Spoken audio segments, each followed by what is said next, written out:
Bonjour, alors bienvenue à la capsule pour savoir comment utiliser Google Drive Documents avec nos élèves dans les ateliers d'écriture.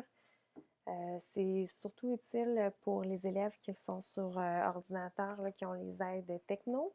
C'est aussi utile pour les classes numériques, alors ceux qui ont des ordinateurs en tout temps avec eux ou qui ont accès à un ordinateur souvent, ou à un enseignant qui désire faire un projet d'écriture avec les ordinateurs, là, puis que c'est possible pour eux.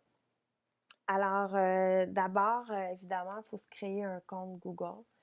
Et une fois qu'on a créé un compte Google, là, on a accès à cette gaufre ici, un petit peu comme dans Office 365 pour ceux qui connaissent. Ça nous donne accès à toutes les applications dans Google. Et pour Google Documents, on va dans le disque. Alors, ça donne l'espace disque ici, qui correspond au OneDrive, ceux qui connaissent Office 365. Alors, une fois qu'on est dans le OneDrive, on peut créer alors un document, une présentation, on peut aussi créer des formulaires, des dessins. Alors, tout ça, une feuille de calcul, c'est l'équivalent d'Excel. Alors, Google Documents, c'est l'équivalent finalement de Word. OK? Alors, moi, j'en ai créé un pour vous à l'aide d'un texte d'élève de secondaire 3 du temps que j'enseignais, donc qui m'avait partagé avec Google. Ce que j'ai fait, c'est que j'ai déjà installé, là, j'ai fait comme si j'étais cet élève-là et j'ai ajouté des choses, j'ai remplacé des trucs, là, ce que vous voyez en vert. OK? Alors, j'ai déjà fait des modifications pour que vous voyez ce que ça donne. Donc, tout ce qui est en vert, là, c'est ça, dans le fond, que je vais vous montrer, là, comment montrer à vos élèves à faire des corrections dans leur texte, ajouter des choses pour que vous voyez ce qui se passe dans leur tête. OK? Et ensuite, j'ai envoyé ça à ma collègue Julie Brideau, conseillère pédagogique en français aussi. Puis, Julie est venue mettre 2 commentaires, donc elle est venue placer 2 commentaires et c'est ce qui apparaît ici en jaune. OK? Donc, l'élève va voir la même chose que moi. Dans ce cas-ci, je fais comme si j'étais un élève, alors je vois que dans mon document, mon enseignante est venue me mettre des commentaires. Ça peut être en entrevue individuelle ou ça peut être parfois quand on a un petit peu de temps en 2 périodes d'écriture, là, on peut aller vérifier les textes que nos élèves ont fait jusqu'à maintenant, puis aller les guider un petit peu. Ça permet de sauver du temps lors des entrevues individuelles. Alors, j'y vais, donc je fais comme si j'étais un élève. Moi, j'ouvre mon texte, c'est ce que j'ai écrit à la dernière période, et je veux ajouter des choses, je veux continuer à écrire. Je vais me mettre en mode suggestion. Donc, c'est ce qui fait le vert ici. Et pour vous donner l'exemple, je vais ajouter un mot ici. Je trouve que mon titre n'est pas assez précis. Alors, je vais écrire la grande rivière de Styx. OK? Alors, on voit ici que j'ai ajouté grande, puis j'ai ajouté de Styx, là, probablement dans un atelier là, précédent.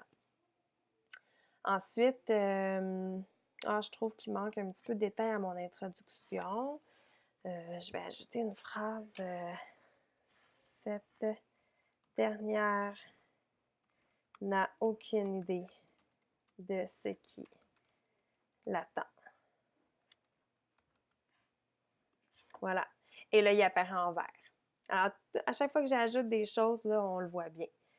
Puis, si je continue à écrire mon texte par en bas, ici, là, si je continue, je fais un nouveau paragraphe, l'élève peut se remettre en modification seulement pour continuer son texte parce que là, on n'est pas en révision.